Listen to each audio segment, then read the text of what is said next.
You are struggling with your relationship with food and you're trying to find the answer. You're trying to get out of the cycles of binging and restricting and feeling guilty about food and feeling like there's something wrong with you. And you stumble upon intuitive eating and you're wondering, is this the right fit for me right now with where I'm at? Could this be the answers to the problems that I have and the challenges that I'm facing around food? And I want to tell you something that might be a little bit controversial, which is that it may not be a good fit for you right now, and I'm going to talk about why. As a dietitian and somebody who specializes in helping people to heal their relationship with food and their body, and who also is an intuitive eating counselor, I believe that there's a lot of wonderful things that we can get from intuitive eating, and I most certainly pull from parts of it when I am helping people to heal their relationship with food. But there is a time and place in which intuitive eating can be really helpful to include and incorporate, and there are times in which I tell people often to not follow intuitive eating.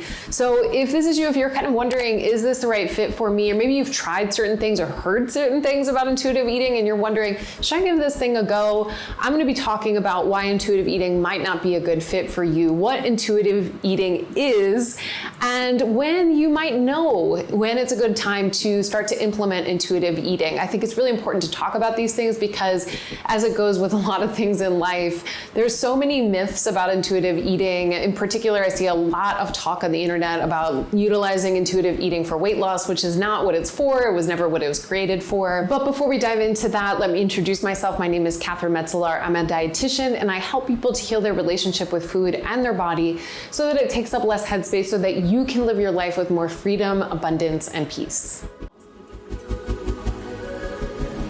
You definitely want to take a listen to this. Intuitive eating in its origins was created by two dietitians in the early 2000s, Elise Reich and Evelyn Tribole, as a way to combat and go against the onslaught of diets and diet rules that they were experiencing at the time. And they were trying to figure out essentially how to counsel their clients as dietitians when they kept hearing the same things and the same problems that kept coming up in their work. So they wanted to create something that would help people to heal their relationship with food and reconnect to their own intuition. Intuitive eating is not a diet. It's not a lifestyle program. It's not something that's meant to help you lose weight.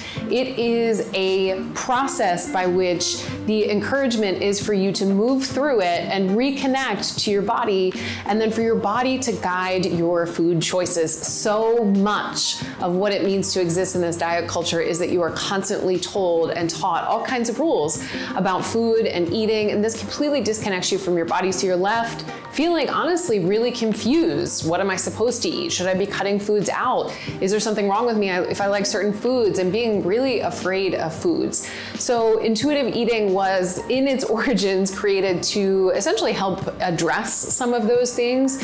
And then as they have learned more over time, they've also adapted each edition to make sure that it's reflective of the things that they're learning over time. There are about 10 principles in intuitive eating that teach you and walk you through how to establish a greater sense of trust and connection to your body and allowing that to guide your food experiences. But there's a couple specific reasons why I would not recommend intuitive eating for you, depending on where you're at in your food and healing journey as it relates to food, as well as some other things to consider as it relates to intuitive eating and why I use it only as a tool in the work that I do rather than something that we need to follow to a T. The first thing is that there is a principle in intuitive eating talking about conquering your fear of fullness. And while this is essential because we are taught all kinds of things about why we shouldn't be full, how we should avoid fullness, how fullness is our body trying to trick us into something, and all the other nonsense, honestly, that we're taught about fullness from food in our culture,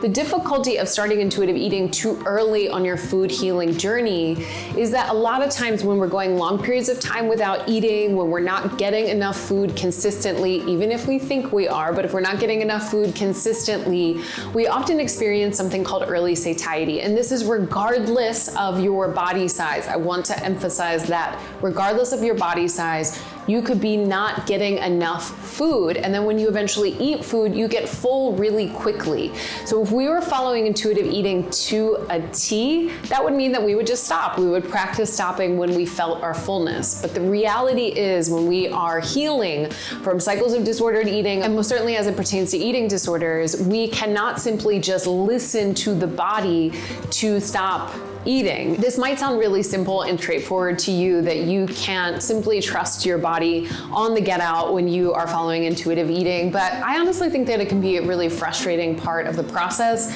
when we are suffering with our relationship with food, when we feel confused by it, when we're just caught up in such cycles of rules and confusion. We really want an out. We want to find a way out of it. And I think in a lot of ways, intuitive eating can provide that for us. There's a lot of wonderful things I think that are part of intuitive eating, but if we're talking about fullness in particular, it's something that we cannot depend on our intuition around until we're eating enough and eating consistently enough.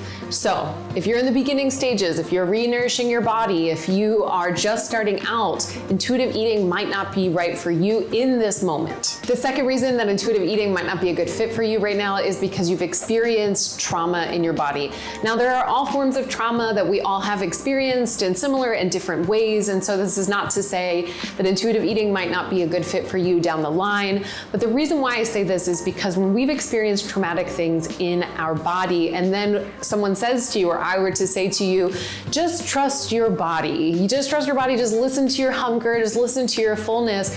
The reality is, for a lot of us that have experienced difficult things in our body, we don't have a sense of trust. So just throwing someone out into the wild and saying, you're on your own, good luck, just trust your body, I don't believe actually helps. I think that creates even more confusion and can often conjure up or bring up tons of fear because of what we've experienced in our life.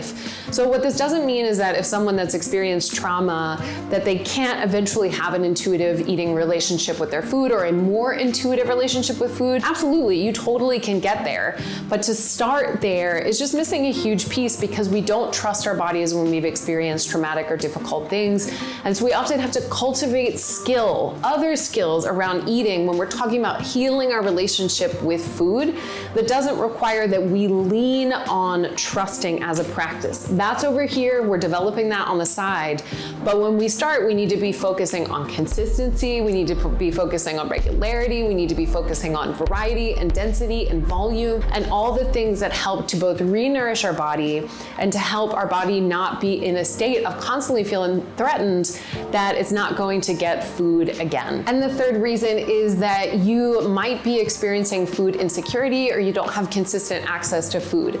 Unfortunately, with intuitive eating, there isn't a lot of space and dedication to the experience of food insecurity. Now, food insecurity can show up in all kinds of ways. This can mean going without food for days or weeks, not having enough money to be able to access food, living in neighborhoods where you can't have consistent access to food, and likely lots of other things. When we don't have access to food, or when we're experiencing food insecurity, this can lead to cycles of binge eating and sometimes restriction as well. So if we say just trust your body and stop when you're full and eat when you're hungry, one, what happens when you don't have access to food and you can't eat when you're hungry? But two, when you don't have consistent access to food, the most intuitive thing that you can do for yourself and for your body when you're finally given access to food is to eat well beyond your fullness and to possibly binge, because you don't know when you're going to have access to food again. And an important note, this experience can often carry over into our adulthood. When we've experienced food insecurity at any point, especially as children, but most certainly as adults, even when we do eventually have more consistent access to food, our disordered eating patterns that were very much rooted in survival and made a ton of sense can continue to happen. And sometimes this can even be passed down through the generations. So intuitive eating isn't always the best fit if someone doesn't have consistent access to food. And I would would argue that connecting to their intuition means doing the best that they can when they have access to food. And so if this is you, intuitive eating might not be the best fit for you right now. There are a lot of misconceptions about intuitive eating, that it's the hunger fullness diet, meaning that you need to get hunger just right and fullness just right, that it's a weight loss program, that it's something that you have to follow to a T. And I simply think about intuitive eating as a framework, something that we use, that we can pull from, that we can take things that resonate and things that don't. I find some of the information in intuitive eating super helpful, and I think it can be revelatory and really impactful for a lot of people in shifting their relationship with food. But I think alongside of that, we also need to be thinking about, is this helpful for us all the time? Is this helpful for you, considering your lived experience and where you're at on your healing journey? And really asking yourself the question, what would developing an intuitive relationship to food look like? There are plenty of times that the most intuitive thing that we can do is eat in the absence of hunger, which doesn't mean that we're not being intuitive. It means that we are trying to anticipate our needs because we know we're not going to have access to food or the ability to eat food for some time. I think the most important thing in all of this, as it goes with anything in our culture, is that just because something is popularized doesn't mean that it's going to be the best fit for you.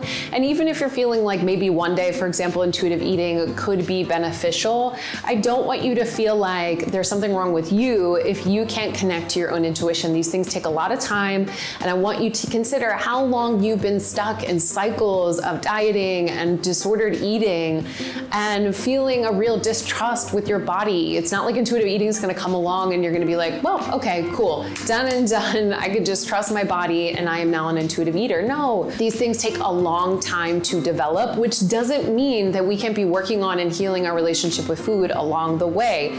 I would argue and offer to you, and I've talked about this in other videos, that we can be working on a whole host of things that help us to get out of the cycles of disordered eating without even connecting to our own intuition.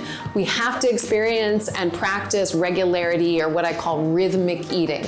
We have to be eating enough macronutrient groups, and no, that doesn't require that we count them, but it does require that we add some intentionality around our meals. We have to be eating about every 2 to 4 hours, or else our body is going to be really pissed and make sure that you get food ASAP. When we go long periods of time without eating, when we're not eating play foods in combination with other foods, when we're constantly restricting ourselves, we are just going to stay stuck in these cycles.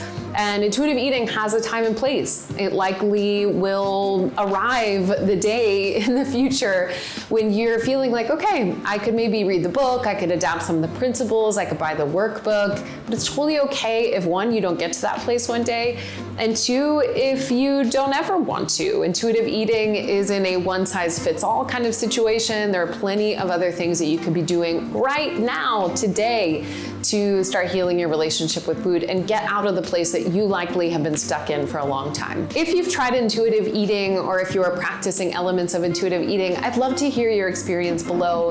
And if you like this video, I am always honored and appreciative of your like for this video. If you want more from me, I have free resources for you below, and I will see you back here very soon.